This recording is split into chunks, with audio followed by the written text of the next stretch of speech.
Welcome back to the podcast. In this episode, we're going to be speaking with Andrew Beckett about a military walking donor program.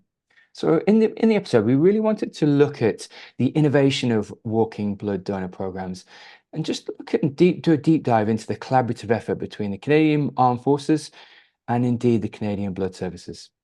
So this initiative has revolutionised the way blood is provided to troops deployed in remote and indeed austere environments.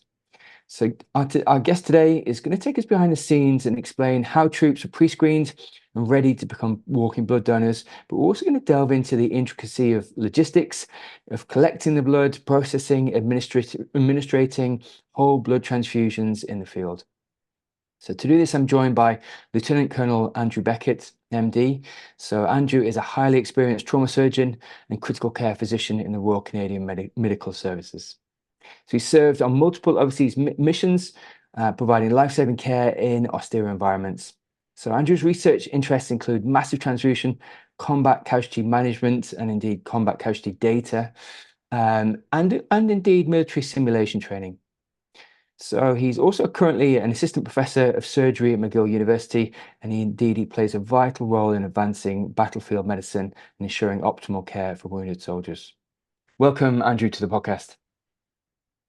Thanks so much for having me. This is great to talk to you about this subject that's very near and dear to my heart. No, indeed.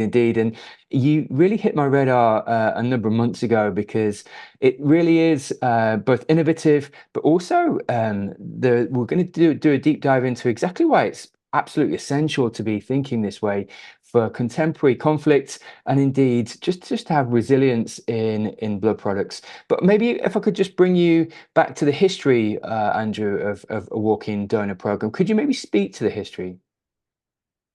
Yeah, sure. So, walking blood banks actually in military conflict have been around a long time, since the First World War, actually. And there's a lot of Canadians that played a big role in getting blood transfusions going in battlefield medicine. And one of the guys was a guy named Lawrence Bruce Robertson. And he was a Canadian surgeon. He was working at the Hospital for Sick Children in Toronto at the outbreak of the war, and he had done his fellowship training in New York in the 1912 time, and he had learned the technique of syringe pump, walking blood bank or threshold blood transfusion from liniments at that time. And so when he went over to the First World War, he brought that technology with him, and also he brought his syringe pump transfusion set, and he would take patients out of the so-called moribund tent, or as they called it, the dying tent, badly shocked patients dying from hemorrhagic shock, and they would find appropriate donors, and then they would transfuse them using arm-to-arm syringe pump technique. And some of these patients would survive to get their surgery, and these patients would get, resuscitated. And actually, this was written up in the British Medical Journal in 1916, and was a big contrast to what was being previously promulgated by the Royal Army Medical Corps using saline and glucose solutions for the resuscitation of shock. And so this was, one of the first indications that resuscitation with whole blood for hemorrhagic shock was useful on a large military scale. And there was other players that, of course, there was Oswald Robertson, who is an American surgeon, who also started banking blood and using it in the First World War, and also was using threshold blood techniques. The story of the First World War was just a massive number of casualties. And I think it's best highlighted. There was a story which involved British, American, and Canadians. It was the story of the only son of William Osler, Revere Osler, who was wounded at the Battle of Passchendaele, or the Third Battle of Ypres, and he received 2 threshold blood transfusions under the care of Harvey Cushing, a famous brain surgeon, and William Cryle, famous surgeon who had been very influential in the use of vascular anastomosis and transfusion. So he received 2 threshold blood transfusions, which allowed him to get his surgery, but he unfortunately died in 1917. So After the First World War, there, people thought, well, the never again. That was the war to end all wars because the terrible, appalling nature of the conflict. And then threshold blood came back into the mix um, uh, during the Spanish Civil War, where there were some arm-to-arm transfusions done. And a guy by the name of Norm Bethune, another Canadian, he had learned um, some blood banking techniques during his fellowships in the United States and in Canada. And during the Spanish Civil War, he started up a mobile blood banking transfusion system where he would take blood from civilians and they would store it in sterilized milk bottles with some citrate. And then that would be brought up to the front line to transfuse to wounded soldiers. So there's this sort of improvised type of blood banking, and so that after that, all kind of went quiet because there was more, blood banking came into place. And, during the Second World War, that was the rapid expansion of blood banking systems and the bringing in of dried plasma productions, both the United States, Canada, and the UK, developing dried plasma or dried serum for resuscitation. And particularly the Commonwealth troops relied a lot on civilian donors for blood banks, although there was some walking blood banks and threshold blood collections done. But large volumes of the blood was actually taken from civilians and then shipped to the battlefields of, for example, North Africa, Italy, and into France and Northwest Europe. So, and then the blood transfusion carried on, and in fact, in the Vietnam War, there's large amounts of blood consumed there, and also they would use low titer O cold whole blood that was shipped over from the American Red Cross resuscitation of soldiers, and and I think then what happened was there was a gradual degradation of blood supply for military forces because we weren't in any large scale conflicts until Afghanistan and the Iraq came in after the 9/11 attacks. There have been some other cases where it had been done, particularly in Somalia. John Holcomb, they did walking blood bank transfusions during the Battle of Mogadishu.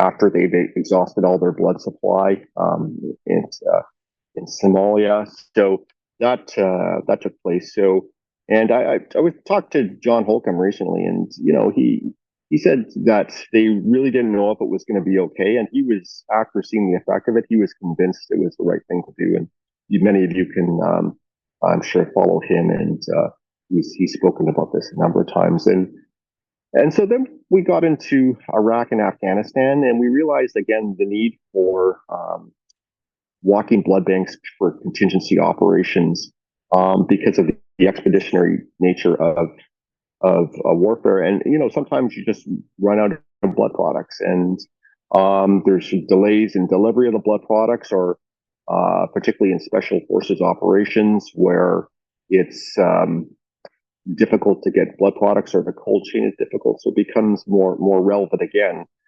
So in Afghanistan and Iraq, whole blood, fresh whole blood was used again, and initially it was used as ABO specific product that you had to have identify the blood or blood type, not just by their dog tags, but also with a confirmatory test before you could get that fresh whole blood. So initially it was ABO specific blood that was being taken and given directly to a named patient. So the patient would be resuscitated with whatever ABO universal product you would have, like some O negative red cells, and then the blood bank would start dwindling, and then they would go and get an ABO specific donor for that patient.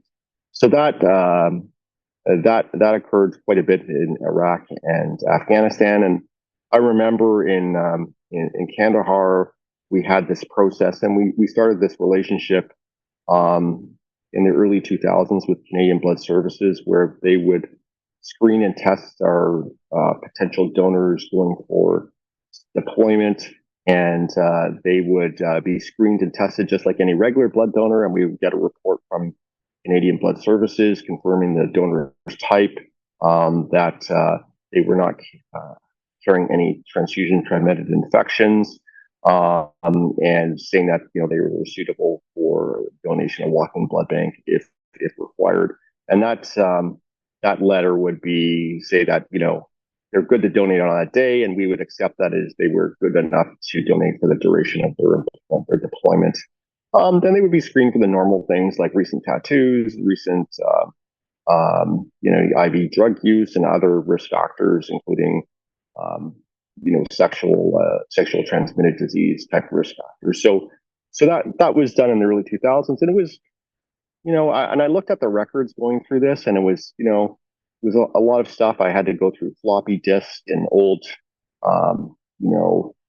just hard copies of Excel spreadsheets and things like this, and get a database. And one thing I found is there was hundreds of donations collected, and there was no evidence of any transfusion transmitted infections. There was no evidence of any major transfusion reactions or even minor transfusion reactions. So it appeared safe, during our time in the early Afghanistan years. And after, I believe, 2009, we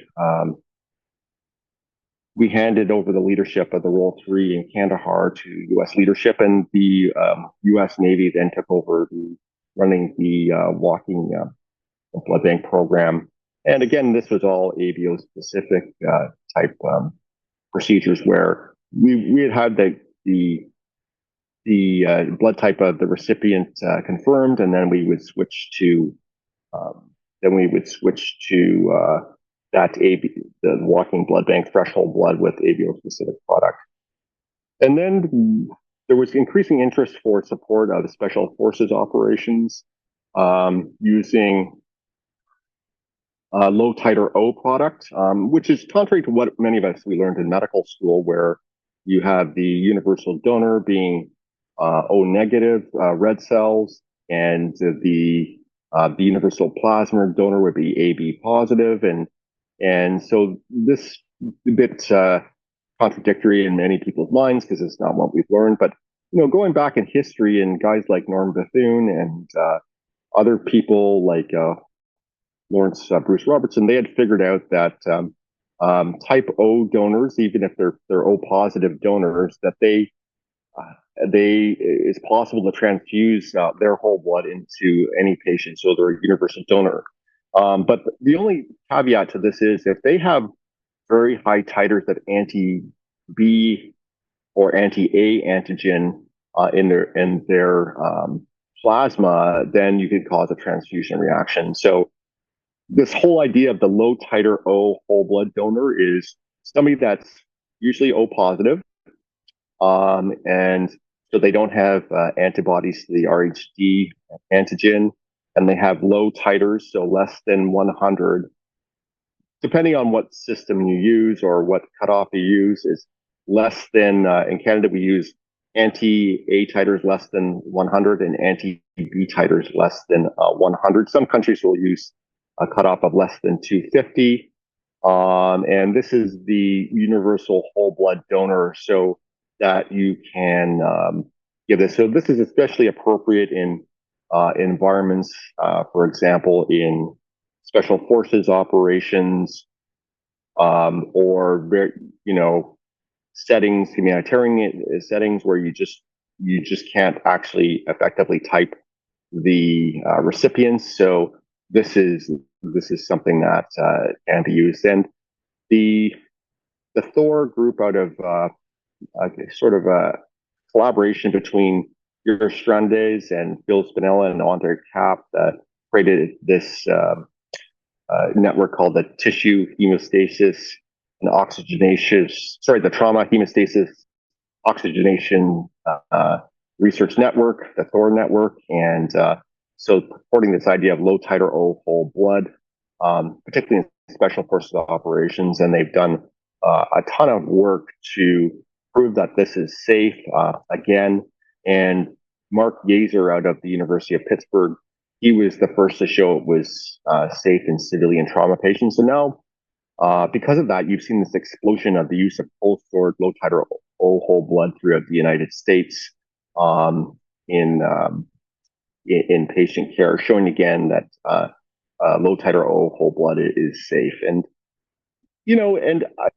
having run the walking blood bank donor program, or right now as we call it in NATO terminology, is emergency donor panel, and I'll explain why that is. So walking blood bank is the blood bank thing was creating some regulatory issues, particularly in the UK and Europe. Uh, so we've rephrased the walking blood bank as when you're collecting blood from a donor population and you're storing it for patients that you haven't come in yet. You don't know who you're going to give it to. And then emergency donor panel is when you're collecting blood from a donor group of donors for a named patient, like you know who you're going to give it to. So this gets around some of the regulatory issues that we've run into particularly within the EU and the UK. Nevertheless, it's the same thing. You're collecting blood from a donor, and it's not going through standard manufacturing or process testing um, to give it to a recipient. And I have to say we know collecting blood from donors and not having it tested and in a manufacturing process and then distributed, it's more risky for sure in terms of transfusion transmitted infections and having an AVO compatibility problem or transfusion reaction, and we know this. And so, and again, the way we try to mitigate these things is one is having all the potential donors screened and tested, just like they're going to donate a regular unit of blood. People can opt out, and we want this to be an altruistic act. We don't want to force people into donating. And so that's one way we try to make it as safe as possible. And when we get people to donate blood under controlled circumstances, per se, at a forward surgical team or a medical treatment facility in theater where there's time, we will have people run through an abbreviated questionnaire to make sure there's no risk factors. For example, we say, do you have fever? Are you feeling well today? Have you had any risky behaviors such as IV drug injection or, and recent tattoos, that kind of thing. We'll run through a quick checklist. And if possible, supplies allow, we'll do point of care testing for Hep B, Hep C, and syphilis, HIV as a point of care testing to just double check things and reduce the risk in case of a seroconversion, which would be highly unlikely. And I have to say, in our Canadian experience of almost now 20 years of this, we've never had anybody seroconvert. So I think the risks, we try to mitigate these risks, but it is, it is a time-consuming process to run this. And then we'll look at the patients. The special forces operators. These are a special population of people collecting blood, and they're well known to each other, and they train on this extensively. So probably the risks in that population are less for this, just because they're so well experienced. But anytime you're doing a walking blood bank, it is a little bit more risky in terms of transfusion transmitted infections and ABO incompatibility transfusion reaction. People argue, the cold store whole blood that we use now, where we have that license in Canada now, and we use that for our military purposes, and it's rolling out some clinical trials, nobody's demonstrated the benefit of cold stored low titer whole blood in any kind of clinical trial setting, and we may never do that because it's cold stored platelets, it's cold stored red cells and plasma, so maybe we'll never see any different. It is logistically easy to do because it's stored at one temperature, 4 degrees Celsius. And so it is logistically easy to use, and maybe you get it into patients faster. So that's one thing. And but anecdotally, and this there's no research to prove this, but I've seen it as well as fresh whole blood that's warm fresh whole blood is probably a different product than cold stored whole blood. In that the probably all the clotting factors are more preserved. The platelet function is better, and it does seem like anecdotally to work better and resuscitate a bleeding trauma patient. And this is all anecdotal experience that many of us have had, in these austere surgical settings where you can actually see better clot being formed. Again, there's a lot of stuff going on with the patient at these times, but anecdotally, it seems to it seems to make a difference in this patient population. So, I'm going to say that it is definitely, cold. Um, um, Whole blood, our fresh whole blood, is here to stay. Whether it's cold stored, fresh whole blood, or if it's warm fresh whole blood. I mean, it's always going to stay as part of the military's contingency operations going forward, and it's been here with us since Lawrence Bruce Robertson did it in 1916, and we're still doing it today. And it is our contingency, especially for contingencies like on entry operations into a new theater when logistics haven't been set up, or if we have a logistical issue, a break in our blood supplies. It's always going to be there for us because the blood is walking around in our people that want to donate, so that the blood's going to be there. And I'll just take a pause there. Yeah, listen, you've covered a lot of ground there, Andrew, and a lot of the my sort of questions that I was going to ask actually. So you really have not only stipulated the use cases, but the historical use, the way that you screen soldiers and/or donors, some of the risks and some of the potential mitigating of those risks. But could I get you to speak to the actual process of administering fresh whole blood to casualties in an operational environment? You've walked us through some of the, like you said, the advantages of it. Just for people's almost mind's eye, and Mhm. and just to visualize it for them, could you maybe speak to, you have a wounded soldier, you have maybe another special operations operator right next to him. Could you maybe just briefly give us a high level walkthrough of what you'd be expected to see? Yeah, for sure. So, like for example, the scenario with somebody with bilateral lower extremity amputations. Like this person's going to need blood without any doubt. And the compact special forces medics, they will control hemorrhage with tourniquets and dressings, etc. So first thing is to control the exsanguinating hemorrhage, and then you're going to start looking at resuscitating the patient. And if the selection before whole blood is decided, some of the first things that you're going to do is you're going to call for your walking blood bank donor pool of people that are going to be appropriate to donate patients. And because you've got to get a donor that's going to be available, and you've got to take them out of what they're doing and bring them. So the process would be is of course establishing IV access for the patient, and uh, administering transfusic acid, and uh, getting them ready to receive a transfusion.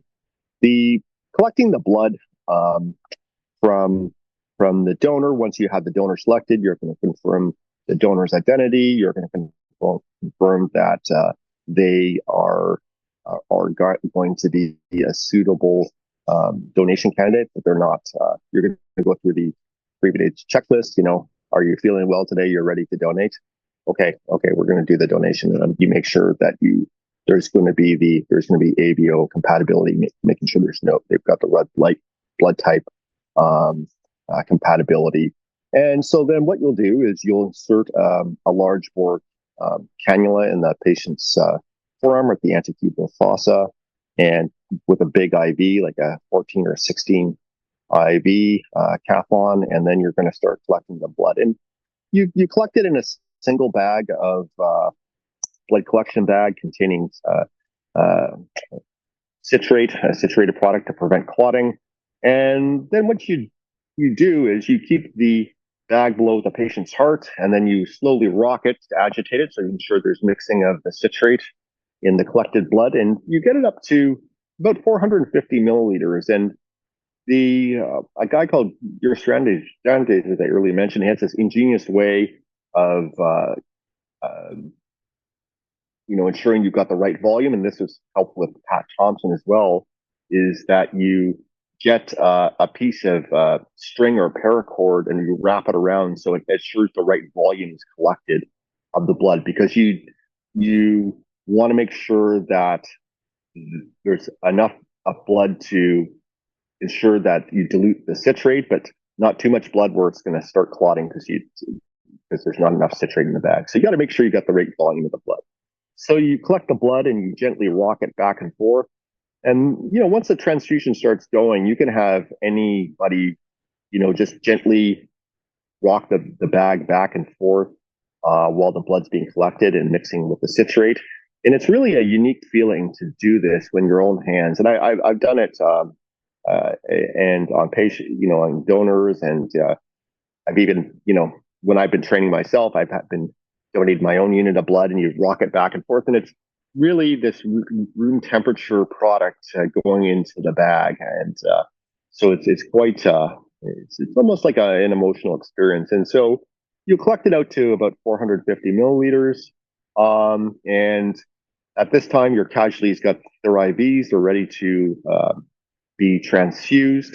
And again, you'll go to the recipient or the patient, and you'll confirm the patient's identity. Again, just do a quick check on the ABO compatibility mentally, and then you'll hang the bag and you'll open the IV and start the transfusion. And it's really that simple, and it's really remarkable. And, when you see the patients that are badly shocked from hemorrhage, they're not mentating all that well. They're confused, they're agitated, they look pale, their lips may be blue. And as this blood runs in, you can see they start waking up and talking. And also you can see the color coming back into their face and into their extremities, and they start getting warmed up a bit. And so you'll continue on with this process until you see the normalization of the vital signs. And that's it. You'll once the patient's resuscitated, you'll either continue to transport the patient to continue care. They may need more walking blood bank transfusions or other products, but you'll continue on with this, and you'll keep the bag samples. If possible, you will collect tubes from both the recipient and the donor, blood tubes, just to check for as a confirmatory check for any transfusion transmitted infections going forward, if possible, if logistically possible. And that's it. It's really that easy. You're taking blood from one patient, putting in it a donor, from putting in a bag, mixing it with citrate, and then running it back into another patient. And it's really that simple, technique. But the cognitive load is that first of all, you have to make sure that you understand the ABO compatibility issues, and then you have to have the system of the titering system for low titer O donors, and you have to have had all the checks and donor screening um, previously, and that's about it. It's really that simple. So Andrew, just looking at the governance behind it, so maybe the SOPs, standard operating procedures, but also the governance almost retrospectively, and looking at whether there were any transfusion reactions, how much blood the patient actually received, what the clinical conditions were. Have you got governance mechanisms in place on the back end for if this has to be enacted in reality? Yeah, the post there's there's two issues. The post donor care, the donors, they have to be hydrated, they have to be cared for as well, and again, their blood's going to be checked if possible to make sure that they had seroconverted in the interim, and so there's the donor care issues, and also for the recipient, this has to be well documented in the chart that the walking blood bank or emergency donor panel unit was used to resuscitate the patient, so it has to be documented. And then for the recipient, you're going to have transfusion transmitted infection testing at 3 months, 6 months, and 1 year to see if there's any evidence of seroconversion. In the literature, there is one case of a patient, a U.S. patient that converted to hepatitis C after a walking blood bank um, transfusion. This was quite a while ago, but there's one report of that. And there's one report of a graft versus host disease, which is a little bit debated whether that was the true cause, but the patient developed a graft versus host disease after a walking blood bank transfusion. Because when you give somebody a transfusion, you're giving somebody an organ transplant. And in your blood, there's white blood cells that can persist in the donor for quite some time. And they're very rarely, and as we saw in this one case, of the thousands and thousands of walking blood bank transfusions that have been done, this one patient's got some donor white cells that attack the recipient's tissues. So looking at some of the ongoing research, Andrew, and just maybe indeed the future directions for battlefield transfusion medicine, could you maybe speak to where we go next? In my own mind's eye, I think adoption could be ubiquitous across a number of military units, or indeed, but also maybe even further. But where's the research going next, and indeed, where is transfusion medicine going next? Yeah, like excellent question. So I think it's interesting what we've determined that the best resuscitation for bleeding patients is whole blood, which Lawrence Bruce Robinson knew. They knew it in World War II. So we've kind of learned that lesson again. And we've also learned when you can't have uh, whole blood available, that dried plasma is a good substitute. And we're in the West, Western countries, particularly in North America, we're struggling to get that product available. So the military requirements are pretty basic for this. Is whole blood, dried plasma, and I think other innovations that have come up as recently these Ukrainian entrepreneur called Farm Girl. They created a walking blood bank donor kit that was better than anything that I've seen on the market here. Is that it contains all the stuff to do a walking blood bank for both the recipient and the donor. It contains Sharpie pens for marking and all this stuff, and it's a nice package. And it also contains transacinic acid and calcium for the patient. Is trauma patients do get hypocalcemic. You need calcium for your clotting functions to work well.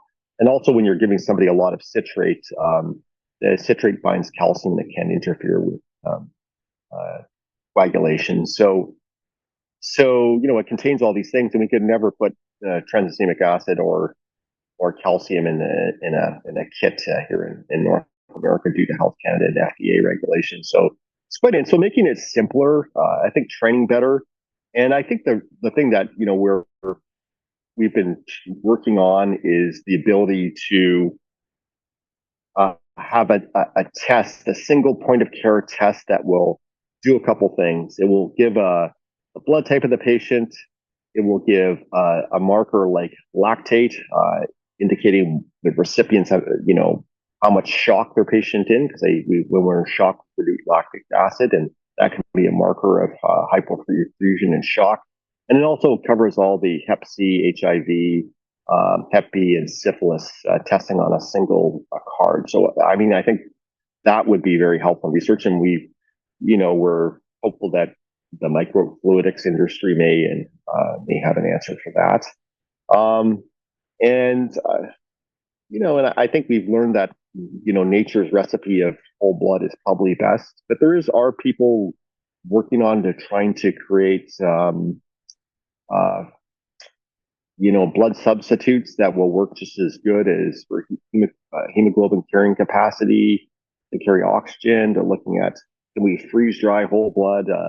And nobody's really been successful in that. And I think in the duration of my career, there's nobody's going to have a recipe better than Mother Nature and fresh whole blood for the bleeding patient. Just finally, Andrew, as we start to come into land on the conversation, could I just get you to speak to, because there is a lot of inter facility and indeed intercollegiate collaboration here between different specialisms, hematology and hematological departments, and indeed establishments. Could you maybe speak to, so if for others listening to this that were thinking actually of adopting this, either military or otherwise, could you maybe speak to some of the maybe essential relationships that you need to foster to really start to get a program up and running? Yeah, great question. And I've been doing this for 10 years now, and I'm a surgeon by background, so I've learned more about transfusion medicine and regulatory affairs and healthcare legislation than I ever wanted to out of this. But yeah, you need to get involved with. One is the transfusion medicine community. You need to be involved with blood bankers, hematologists, and understand some of their perspectives. Because you'll find that transfusion medicine and blood bankers and hematologists, they're very risk adverse. And rightfully so. Blood can cause a lot of problems in patients. So, and you have to start understanding the regulatory framework and legal framework which under these services operate. And these are very tightly controlled programs and legislation. And I think the other thing you have to work with is your national blood agency. For us, it's Canadian Blood Services, and in the province of Quebec, it's Heme Quebec.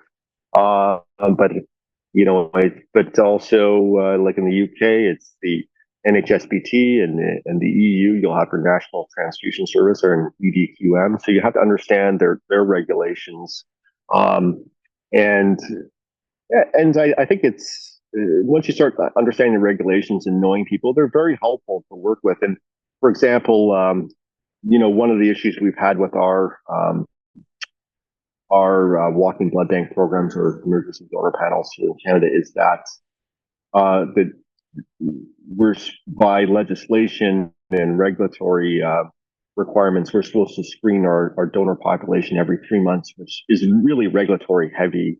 And it's really, we're working with Canadian Blood Services to change that. And also with some provincial colleagues in the province of Quebec, they want to get their civilian walking blood bank programs up and running again for some remote communities. And again, we're starting to work together with them. So think you got to be involved with these folks. And one thing is like, why can't we just do it? What's the problem? And I think one of the things that was really devastating for the blood program industry, blood programs, was the